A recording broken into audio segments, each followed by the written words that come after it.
한국의 설날하면 외국인들이 떠올리는 이미지가 여러 가지가 있겠지만 그중 대표적인 건 한복과 설날 음식이라고 할 수 있습니다. 특히 명절에 한국인들이 조상을 위해 올리는 푸짐한 제사상은 예전부터 외국인들에게 화제가 되기도 했었죠. 하지만 최근 충격적인 한국의 빈약한 제사상이 해외에도 알려지면서 많은 반응을 불러일으키고 있다 하는데요. 어떤 내용인지 자세히 알아보도록 하겠습니다.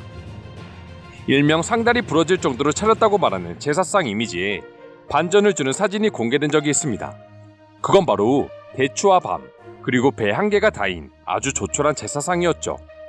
항상 상다리 부러질 것 같은 한국의 제사 음식과 명절 음식을 보고 놀라기만 하던 외국인에게는 이게 뭔가 싶은 정도의 사진이라고 할 수 있습니다. 하지만 실제로 과거 한국의 덕목 높은 선비들은 차례상은 다갓상과 다를 게 없었다고 합니다. 음식의 수와 양 모두 최대한 간소하게 올리는 방식이었죠. 그리고 여기에는 한국 조상들의 후대를 생각하는 마음이 깃들어져 있기 때문이라고 합니다. 자식들이 자신을 위해서 굳이 고생하며 신경 쓰지 않고 조촐하게 지내주기를 바랬기 때문이죠. 그러나 신분제도가 없어지면서 서민들이 제사상을 화려하게 차리기 시작했다고 합니다. 어떻게 보면 더 이상 상놈 소리를 듣기 싫어서 그랬을 수도 있는 것이죠. 하지만 어느 순간부터 제사상은 허례허식을 대표하는 문화가 되어버렸고 일부 집안들은 제사상을 가지고 경쟁하기도 합니다. 그러나 진정 한국의 조상들이 바라던 문화는 이런 허례허식이 아니었던 거죠. 실제로 태계이양 조가는 추석에는 차례를 지내지 않고 차례상 역시 아주 간소하게 꾸며진다고 합니다.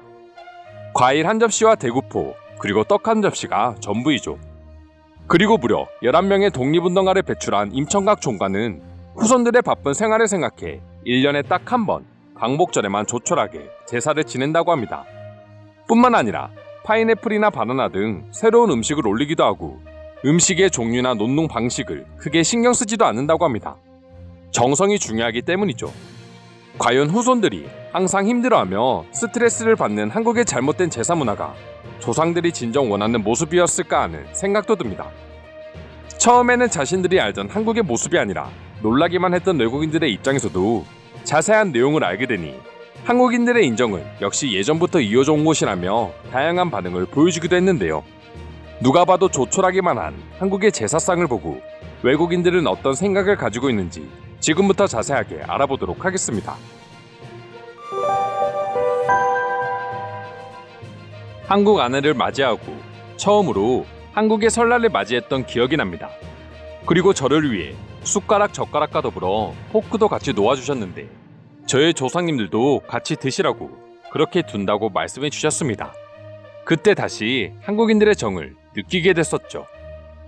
나는 한국인들의 정이 좋은 게 단순히 나만 챙기는 게 아니라 내 부모님과 지인, 그리고 심지어 조상님까지 챙겨준다는 거야.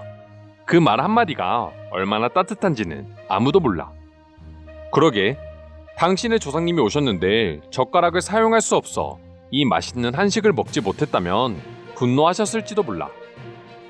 한국인들의 남을 배려하는 습관은 역시 예전부터 형성되어 온 거구나. 그게 아니라면 단기간에 이렇게 시민의식이 완성될 수 없다고 생각은 했어. 모든 나라가 하루아침에 만들어진 건 아니니까. 그럼 우리가 푸짐하게만 봤던 한국의 제사상은 어떻게 보면 신분제의 아픔을 겪었던 사람들의 아픔이 들어있었던 거라고도 볼 수 있구나. 예전에는 어쩔 수 없었지만 신분제는 절대 있어서 안 되는 제도야. 그래도 조상님을 생각해서 음식을 푸짐하게 차려주고 싶은 한국인들의 심정도 이해가 돼. 결국 정성이 제일 중요한 거긴 하지만 그래도 푸짐해서 나쁠 건 없으니까. 저렇게 푸짐하게 상을 차리려면 생각보다 많은 시간이 들어간다고 해. 그래서 한국의 아내들이 많은 고생을 하고 그것 때문에 이혼을 하는 경우도 있다니까 충분히 문제라고 생각할 수 있는 거지. 한국인들은 제사상을 차리는데도 경쟁을 하는 민족이라고 생각했는데 사실 원래의 제사상은 그런 개념이 아니었구나. 한국의 역사를 보면 되게 검소한 민족이었는데 지금 발전한 한국을 보면 또 엄청 부자의 나라 같아. 검소하게 살아서 돈을 모아 부자가 됐다고 이해하면 되는 거야. 한국도 극심한 신분제도를 가지고 있었고 실제로 정말 잘 사는 고위층은 5%도 안 됐다고 합니다. 당시 95%가 넘는 한국의 노비나 서민층은 제사상을 푸짐하게 차릴 수 있는 여건 자체가 안 됐기 때문에 따지고 보면 지금의 상다리가 부러질 것 같은 제사상 문화는 전통적으로 내려올 수 없었던 문화인 것이죠.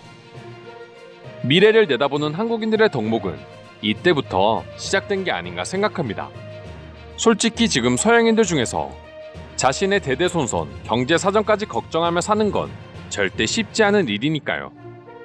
나라도 지금 내가 잘 살면 최대한 대접을 받고 싶지, 미래의 내 후손들이 힘들어할 거 생각해서 지금 모든 걸 양보하면서 살기는 쉽지 않을 것 같아. 지금 유행하고 있는 미니멀리즘을 한국의 어른들은 몇백 년 전부터 시행하고 있었어. 나도 지금 집에서 최대한 짐을 줄이고 있는데 이것만큼 효율적인 인생은 없어. 몇십 가지의 음식 필요 없이 지금 한국에 양념치킨 하나만 올려놔도 조상님들이 제일 행복해 하실 것 같은데? 정말 조상님이 와서 음식을 먹는 거라면 과거에 먹어보지 못한 음식을 올리는 게 최고지. TV에서 봤는데 한국은 명절마다 제사상 차리는 문제 때문에 며느리들과 시어머니들이 갈등을 겪고 이혼으로 가는 파국도 많이 일어난다고 해. 한국의 조상님들은 이런 문제를 미리 걱정했던 게 아닐까? 하지만 막지는 못했구나. 상을 저 정도로 감소하게 차리는데도 며느리와 시어머니의 갈등이 생겨난다면 그건 분명 다른 문제가 있는 게 확실한 거지.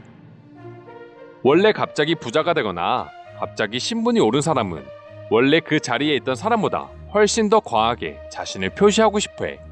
한국인들을 비하하는 게 절대 아니야. 이건 그냥 인간의 본성과도 같은 거니까. 한국인들의 댓글을 보니까 신분제가 폐지되기 마지막에 돈을 주고 신분을 파는 일이 많아졌고, 그런 사람들은 자신이 돈 주고 신분을 샀다는 걸 들키지 않기 위해서 화려한 음식을 차리기 시작했다고 해.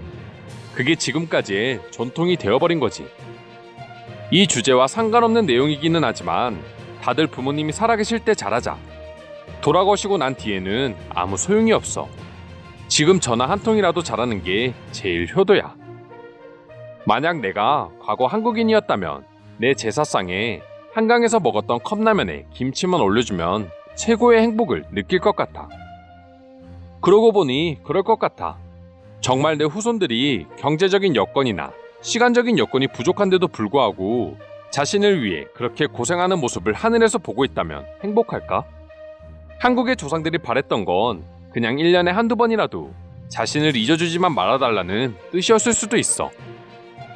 다 같이 행복하자고 모이는 명절에 싸움이 일어나는 걸 미리 예견했던 걸까? 여자들만 저렇게 제사상을 차리는 건 분명 잘못된 문화지만 저 정도만 차려도 된다면 그 누구도 불만을 품지는 않았을 거야. 이상으로 한국의 조촐한 제사상을 보고 느낀 외국인들의 반응 살펴보았습니다. 오늘도 끝까지 영상 시청해주셔서 감사드리며 여러분들의 구독과 좋아요는 영상 제작에 큰 힘이 됩니다. 이상 종크TV였습니다.